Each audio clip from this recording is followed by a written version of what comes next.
કેમ છો મિત્રો? આજે આપણે બનાવીશું વઘારેલા દહીં ભાત. નોર્મલ તમે દહીં ભાત તો ખાધા જ હશે, પણ આજે આપણે બનાવીશું વઘારેલા દહીં ભાત. મારી પાસે ભાત પડ્યા હતા, તે મેં ભાત લઈ લીધા છે. તેમાં મોળું દહીં લીધું છે.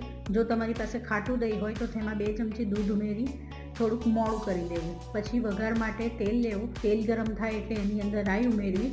એ રાઈ તતડે એટલે એની અંદર જીરું ઉમેરવું. જીરું લાલ થાય ત્યારબાદ અડદની દાળ ઉમેરવી. અડદની દાળને થોડીક લાલ કરવી. ત્યારબાદ ચણાની દાળ ઉમેરવી. થોડા લીલા મરચાં ઉમેરી દેવા. આ બધો વઘાર થોડો કડક થઈ જાય, લાલ થાય એટલે મરૂન જેવો થઈ જવો જોઈએ. એ વઘારને આપણે તૈયાર કરેલા દહીં ભાતની અંદર ઉમેરી લેવું. ત્યારબાદ દહીં ભાતને બરાબર હલાવી દેવું અને ધાણાથી ડેકોરેશન કરી દેવું.